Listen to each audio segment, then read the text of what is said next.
Hello friends, welcome and welcome to Karthikha Channel. இன்னைக்கு நம்ம சேனல்ல 7 நாளுக்கு தேவையான 7 விதமான சட்னி ரெசிபீஸ் தான் பார்க்க போறோம். நான் லாஸ்ட் டைம் நம்ம சேனல்ல வந்து பாத்தீங்கன்னா 7 நாளைக்கு தேவையான 7 விதமான லஞ்ச் பாக்ஸ் ரெசிபீஸ் போட்டிருந்தேன். அதை பார்த்துட்டு நிறைய பேர் 7 நாள் 7 விதமான ரெசிபீஸ் போடுங்க நிறைய பேர் ரிக்வெஸ்ட் பண்ணியிருந்தீங்க. ஸோ நம்மளுடைய சப்ஸ்கிரைபர்ஸ் எல்லாரையும் ஃபுல்ஃபில் பண்ணணும், அவங்களுடைய ரிக்வெஸ்ட்டை வந்து ஃபுல்ஃபில் பண்ணணும் அப்படின்ற ஒரு ரீசனுக்காக நான் வந்து இன்னைக்கு சட்னி ரெசிபிஸோட வந்திருக்கேன். ஸோ என்ன மாதிரியான டிஃப்ரெண்ட் டைப்ஸ் ஆஃப் சட்னிஸ்லாம் நான் இன்னைக்கு கொடுத்துருக்கேன் அப்படின்றத வீடியோக்குள்ள போய் பார்த்து தெரிஞ்சுக்கலாம். வாங்க வீடியோக்குள்ள போகலாம். ஃப்ரெண்ட்ஸ், இன்னைக்கு ஃபர்ஸ்ட் டே திங்கக்கிழமை நம்ம வந்து ஈஸியாக சட்னி செய்யலாம். பிகாஸ் இன்னைக்கு ஹரிபரி நம்ம வந்து மண்டியில் எப்போவுமே கிளம்புவோம். ஸோ டக்குன்னு ஈஸியாக இன்ஸ்டண்ட்டாக செய்யக்கூடிய காரமான தக்காளி சட்னி தான் நம்ம செய்ய போகிறோம். ஸோ அதுக்கு வந்து நல்லா நாட்டு தக்காளி, பெரிய பெரிய பழுத்து நாட்டு தக்காளியாக எடுத்திருக்கேன். 3 தக்காளியை சும்மா ரஃபாக சாப் பண்ணி வச்சுருக்கேன். நான் மிக்ஸி ஜாரில் டைரெக்டாக சேர்த்துக்கிறேன். 3 காஞ்ச மிளகா சேர்த்துக்கிறேன். 4 பல் பெரிய பெரிய பல் நார்மல் பூண்டு சேர்த்துக்கிறேன். இது வந்து பூண்டுடைய காரம் வேறு இந்த சட்னியில் இருக்கிறதுனால நீங்கள் வந்து உங்கள் காரத்துக்கு தகுந்த மாதிரி மிளகாலாம் நீங்கள் அட்ஜஸ்ட் பண்ணி போட்டுக்கலாம். இந்த டிஷ்க்கு தேவையான அளவு கல்லுப்பு சேர்த்து நல்லா வழுவழுன்னு நான் இதை அரைச்சிக்க போகிறேன். அரைச்சிட்டு நான் உங்களுக்கு காட்டுறேன். ஸோ பூண்டுடைய காரம் காஞ்ச மிளகாட காரம் வேறு இருக்கும். நீங்கள் வந்து காரத்துக்கு தகுந்த மாதிரி அட்ஜஸ்ட் பண்ணி சேர்த்துக்கலாம். இப்போ சட்னியை நல்லா வழுவழுன்னு அரைச்சிட்டோம். ஒரு 3 டேபிள் ஸ்பூன் அளவுக்கு நான் வந்து எண்ணெய் விட்டுக்கிறேன். நல்லெண்ணெய் விட்டாலும் உங்களுடைய வசதிக்கு ஏற்ற மாதிரி, டேஸ்ட்டுக்கு ஏற்ற மாதிரி கடுகு, உளுத்தம் பருப்பு, பெருங்காயம், கருவேப்பிலை போட்டு தாளிச்சிட்டு நம்ம அரைச்சி வச்சுருக்கோம் இல்லையா தக்காளி சட்னி, அந்த சட்னியை வந்து இதில் சேர்த்துடலாம். நம்ம வதக்காமல் பச்சையாக அப்படியே அரைச்சிருக்கிறதுனால நல்லா அந்த எண்ணெயிலேயே சுருண்டு வதங்கி வரணும் உங்களுக்கு. அப்போ தான் வந்து அதோட பச்சை வாசனைலாம் போய் டேஸ்ட் வந்து இன்னும் ருசி அதிகமாக இருக்கும். அண்ட் இந்த சட்னி அரைக்கும் போது பார்த்தீங்கன்னா தக்காளி சீக்கிரம் அரைஞ்சிடும். அந்த மிளகாக்குள்ளே இருக்கக்கூடிய விதைகள் வந்து அரைகிறதுக்கு லேட் ஆகும். அது நல்லா நீங்கள் 2-3 சுத்த தான் அந்த விதைகள்லாம் நல்லா மசிஞ்சு உங்களுக்கு வந்து நல்லா காரம் இறங்கும் சட்னியில். மூடி போட்டு ஒரு 2-3 நிமிஷம் இந்த மாதிரி வதக்கி பச்சை வாசனை போகிற அளவுக்கு நீங்கள் வதக்கி இறக்குனீங்கன்னா அவ்வளோதான், உங்களுக்கு நல்ல காரசாரமான தக்காளி சட்னி தயாராகிடுச்சு. ரொம்ப ஈஸியாக டக்குன்னு கொஞ்ச நேரத்துலேயே செஞ்சிடலாம். அடுத்தது வந்து பார்த்திங்கன்னா செகண்ட் டே டியூஸ்டே தேங்காய் சட்னி செய்ய போகிறோம். ஒயிட் சட்னி, அதுவும் ஹோட்டல் ஸ்டைலில் செய்ய போகிறோம்.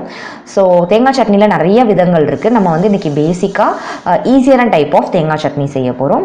அண்ட் இது கொஞ்சம் ஹெல்தி வெர்ஷனும் சொல்லலாம். ஏன் அப்படின்னு பார்த்தீங்கன்னா தேங்காய் சாப்பிட்றதுனால வெயிட் போட்டுருமா இல்லை கேஸ் இருக்குமா அதுவா நிறைய பேர் பயப்படுவீங்க, அச்சோ தேங்காவா அப்படின்ட்டு.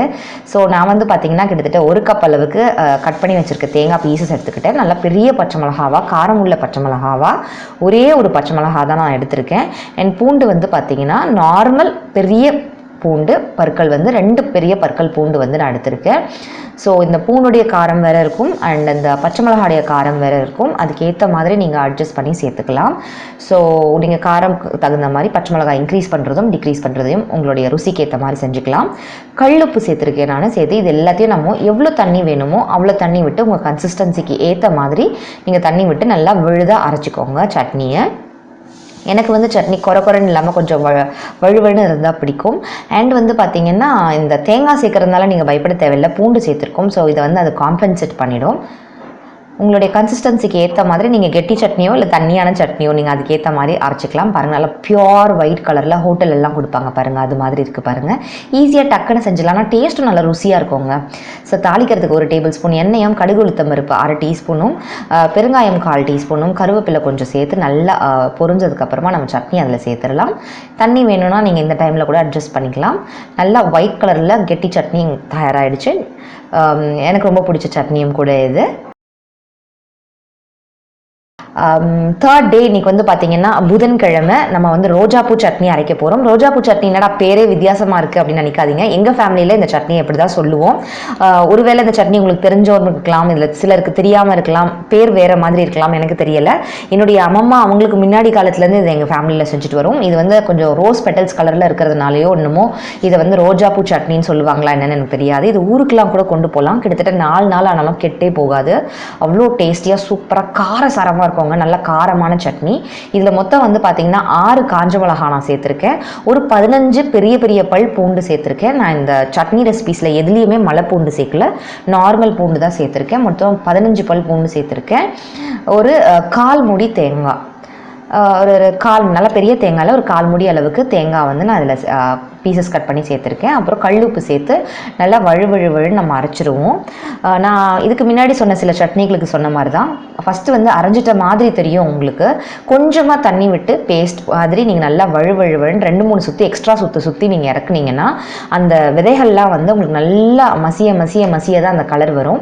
பாருங்கள், நல்லா அரைஞ்சிடுச்சு. ஆனாலும் அங்கங்கே ரெட் கலரில் அந்த மிளகாவுடைய பீசஸ் கொஞ்சம் சின்னதாக குட்டி குட்டியாக தெரியுது பாருங்கள். இந்த நேரத்தில் இன்னும் நீங்கள் ஒரு 2-3 சுற்றணும். அப்போ தான் அந்த காரம், அந்த கலர், அந்த டெக்ஸ்டர்லாம் உங்களுக்கு கிடைக்கும். ஸோ அதுதான் இந்த சட்னியோட ஸ்பெஷாலிட்டியே. பார்த்தீங்கன்னா நிறைய தண்ணி ஊற்றிடாதீங்க. நான் சொன்ன மாதிரி இது வந்து கெட்டு போகாமல் வச்சு சாப்பிடக்கூடிய சட்னி அப்படின்றதுனால கொஞ்சமாக தேவைக்கு மட்டும் தண்ணி விட்டு நல்லா வழுவழுன்னு இந்த மாதிரி பேஸ்டாட்டம் அரைச்சிக்கோங்க. நான் நைட்டில் இந்த சட்னி ரெசிபி செஞ்சதுனால உங்களுக்கு வந்து எக்ஸாக்ட் கலர் தெரியலன்னு தான் நான் சொல்லுவேன். நான் நல்லெண்ணெய் விட்டுக்கிறேன். நல்லா பெரிய குழிக்கரண்டி அளவுக்கு, ஒரு கரண்டி அளவுக்கு எண்ணெய் நான் விட்டுருக்கேன். நல்லெண்ணெய் வந்து செக்கில் ஆட்டின எண்ணெய்ங்க. நான் வந்து க்ரோசரி மென்டர் அப்படின்ற வெப்சைட்லேருந்து தான் இந்த நல்லெண்ணெய் வாங்கினேன். டேஸ்ட் சூப்பராக இருக்குது. கொஞ்சம் சிறுங்கசப்பு இருக்குது. நல்லெண்ணெய்னா அது இருக்க தானே செய்யும். ரொம்ப நல்லா இருக்கு. வாசனையே கமகமன்னு இருக்கு. அதை பத்தின வீடியோவும் நான் போட்டிருக்கேன். அந்த வெப்சைட்டோட லிங்க், அந்த பத்தின வீடியோ ரெண்டுமே நான் வந்து கீழே டிஸ்கிரிப்ஷன் பாக்ஸ்ல லிங்க் கொடுக்குறேன். பார்க்காதவங்க பாருங்க.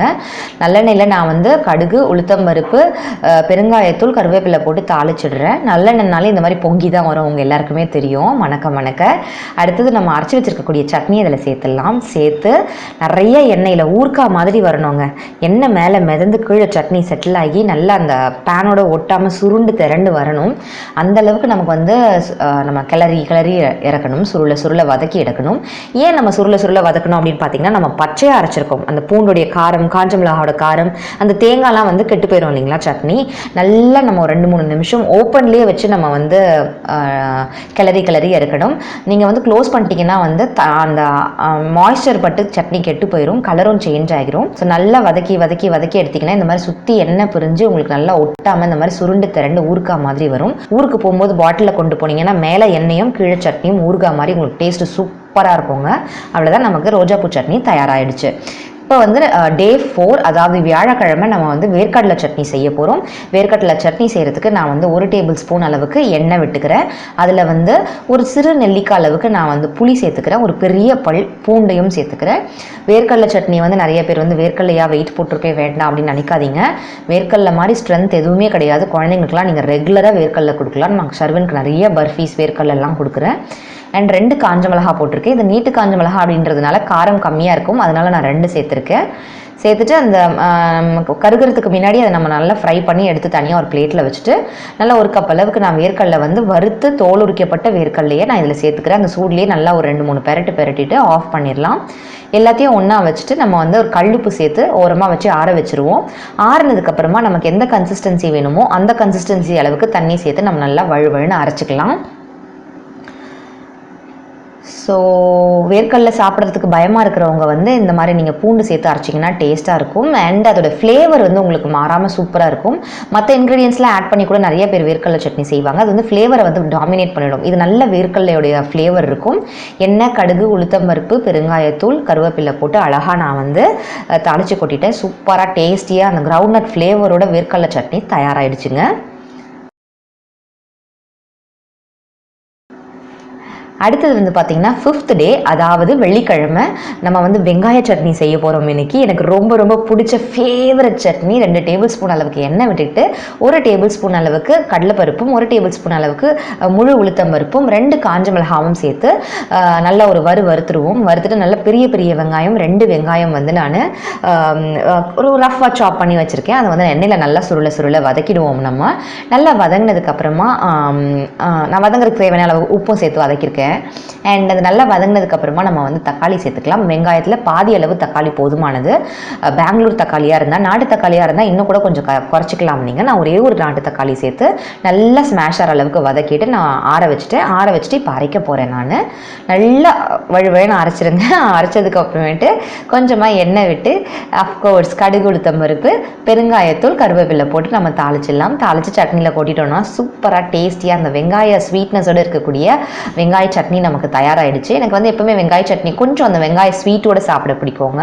மற்ற சட்னிலாம் சாரமாக சாப்பிடுவோம். இது மட்டும் இந்த மாதிரி தான் சாப்பிடுவோம். சூப்பரான உங்களுக்கு வெங்காய சட்னி தயார். இன்றைக்கி டே 6th, அதாவது சாட்டர்டே அன்றைக்கி நம்ம பாம்பே சட்னி செய்ய போகிறோம். பாம்பே சட்னின்னு ஒரு சட்னி இருக்குது, ஆனால் இதை வந்து கொஞ்சம் எனக்கு பிடிச்ச மாதிரி நான் மாற்றிருக்கேன். பாம்பே சட்னியை நான் வந்து பார்த்திங்கன்னா ஒரு 3 விதமாக எனக்கு பிடிச்ச மாதிரிலாம் ட்ரை பண்ணி 3 விதமும் எனக்கு பிடிக்கும். இன்றைக்கி நான் அதில் ஒரு விதம் மட்டும்தான் நான் இன்றைக்கி ஷேர் பண்ணியிருக்கேன். அதில் வந்து பார்த்திங்கன்னா 2 டேபிள் ஸ்பூன் எண்ணெய் விட்டுட்டு கடுகு, உடச்ச உளுத்தம் பருப்பு போட்டு தாளிச்சிட்டு ஒரு 1/2 ஸ்பூன் அளவுக்கு கடலைப்பருப்பும் 1/2 ஸ்பூன் அளவுக்கு சீரகமும் போட்டு தாளிச்சிட்டு ஒரு பச்சை மிளகாய் கீரி போட்டுட்டேன்.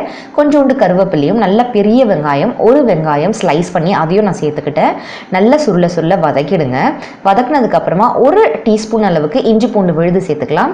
இஞ்சி பூண்டு விழுது வேறு நம்ம சேர்க்குறோம், பச்சை மிளகா வேறு சேர்க்குறோம், நம்ம மிளகாத்தூள் வேறு சேர்க்க போகிறோம். ஸோ அதுக்கேற்ற மாதிரி நீங்கள் காரம்லாம் அட்ஜஸ்ட் பண்ணிக்கோங்க. ஒரு குட்டியோண்டு தக்காளி, நாட்டு தக்காளின்றதுனால ரொம்ப குட்டியாக நான் ஆட் பண்ணிக்கிறேன். நல்ல தக்காளி ஸ்மாஷ் ஆகி வந்ததுக்கப்புறமா 1 டீஸ்பூன் அளவுக்கு நான் மஞ்சள் தூள் சேர்த்துக்கிறேன். 1/4 டீஸ்பூன் அளவுக்கு காஷ்மீரி ரெட் சில்லி பவுடர் சேர்த்துக்கிறேன் நான். அதுக்கப்புறம் தேவையான அளவு உப்பு சேர்த்துக்கிறேன். ஸோ இதெல்லாம் சேர்த்து நல்லா அந்த எண்ணெயிலேயே நல்லா ஒரு கிளறி நம்ம வந்து வதக்கிடுவோம். வதக்கிறதுக்குள்ளே என்ன பண்ணலன்னா 2 டேபிள் ஸ்பூன் அளவுக்கு கோபுரமாக நான் வந்து கடலை மாவு எடுத்து வச்சுருக்கேன். அதில் தண்ணி ஊற்றி நம்ம வந்து லம்ஸ் இல்லாமல் நல்லா ஒரு தோசை மாவு பதத்துக்கு நம்ம வந்து கரைச்சி எடுத்து வச்சுக்கலாம். கரைச்சி விட்டுட்டு இந்த பக்கம் வந்து பார்த்திங்கன்னா அந்த மிளகாத்தூள்லாம் போட்டிருக்கோம் இல்லையா, அந்த பச்சை வாசனைலாம் போகிறதுக்கு ஒரு 2லேருந்து 3 கப் அளவுக்கு நான் தண்ணி ஊற்றி நல்லா பச்சை வாசனை போகிற வரைக்கும் நான் கொதிக்க விட போகிறேன். அதுக்கப்புறம் நல்லா கொதிச்சதுக்கப்புறமா நம்ம கடலை மாவை வந்து கரைச்சி வச்சுருக்கோம் இல்லையா, அதை வந்து இந்த கையில் கிளறிக்கிட்டே இந்த கையில் சேருங்க. பிகாஸ் லம்ஸ் ஃபார்ம் ஆகாத அளவுக்கு கிளறி விட்டுக்கிட்டே அதை உள்ளே சேருங்க. சேர்த்து நல்லா ஒரு 2-3 கொதி தாங்க வரணும். ஒரு 2-3 கொதி வந்ததுக்கு அப்புறமேட்டு கருவேப்பிலை, கொத்தமல்லி அப்படி தூவி இறக்குனீங்கன்னா எல்லா விதமான டிஃபனுக்கும் இது சூப்பராக இருக்குங்க.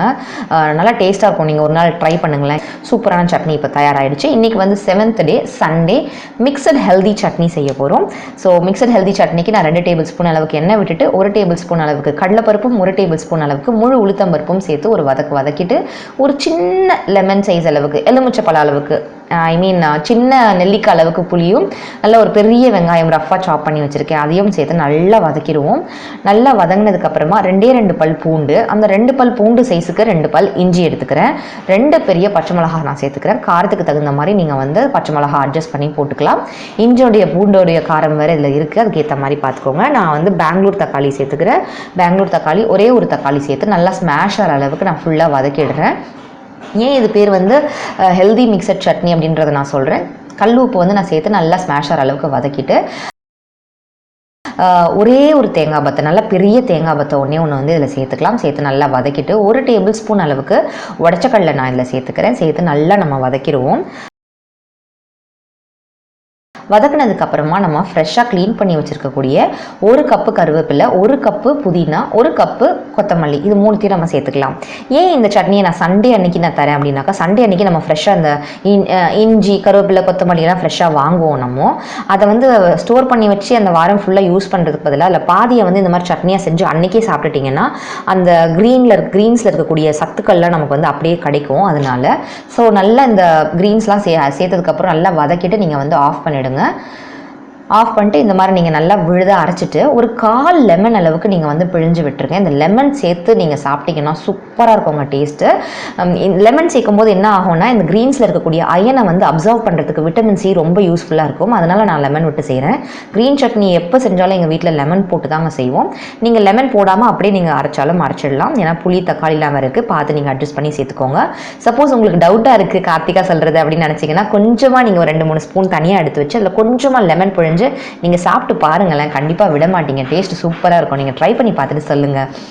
ஸோ அந்த லெமனோடு சேர்த்து சாப்பிடும்போது சத்தம் அதிகமாக இருக்குது அண்ட் டேஸ்ட்டும் உங்களுக்கு ருசியும் இன்னும் கூட்டி தரும், உங்களுக்கு அதிகப்படுத்தி கொடுக்கும். ஸோ எண்ணெயில் கடுகு, உளுத்தம் பருப்பு, பெருங்காயம், கருவேப்பிலை போட்டு சட்னியில் சேர்த்துட்டோம்னா அவ்வளோதான், உங்களுக்கு மணக்க டேஸ்டியான ஹெல்த்தியான மிக்சட் சட்னி நமக்கு தயாராகிடுச்சு. ஸோ நம்ம எல்லாமே கலந்து இதில் ஆட் பண்ணியிருக்கனால தான் இதை மிக்சட் ஹெல்தி சட்னின்னு சொல்கிறோம். ஸோ இத்தனை 7 வகையான சட்னியை நீங்கள் பார்த்துருந்துருப்பீங்க. இதில் உங்களுக்கு ரொம்ப ஃபேவரட்டான சட்னி எது அப்படின்றத கீழே இருக்கக்கூடிய கமெண்ட் பாக்ஸில் நீங்கள் போஸ்ட் பண்ணுங்கள். என்ன ஃப்ரெண்ட்ஸ், 7 நாள் 7 விதமான சட்னிஸ்லாம் நீங்க பார்த்து ரசிச்சிருப்பீங்க அப்படின்னு நான் நம்புறேன். நம்ம சேனல்ல ஏற்கனவே 7 நாளைக்கு தேவையான 7 விதமான lunch box recipes, 1 pot 1 shot recipes நான் கொடுத்துருக்கேன். பார்க்காதவங்க கீழே டிஸ்கிரிப்ஷன் பாக்ஸ்ல நான் உங்களுக்கு லிங்க் போஸ்ட் பண்றேன், பார்க்காதவங்க பாருங்க. இந்த வீடியோ பிடிச்சிருந்துச்சுன்னா மறக்காம ஒரு பெரிய லைக் கொடுங்க and உங்க ஃப்ரெண்ட்ஸ்க்குலாம் ஷேர் பண்ணுங்க. இந்த சேனலை நீங்க ஃபர்ஸ்ட் டைம் பாக்குறீங்களா? அப்ப மறக்காம கீழ இருக்கக்கூடிய ரெட் கலர் சப்ஸ்கிரைப் பட்டனை பிரஸ் பண்ணிக்கோங்க. அப்படியே பக்கத்துல இருக்கக்கூடிய பெல் ஐக்கனையும் பிரஸ் பண்ணீங்கன்னா நான் ஒரு வாட்டி நியூ வீடியோஸ் போடும்போதெல்லாம் உங்களுக்கு நோட்டிபிகேஷன்ல வரும். எந்த வீடியோவை நீங்க மிஸ் பண்ண மாட்டீங்க. Thank you so much for watching. Take care. Tata. Bye.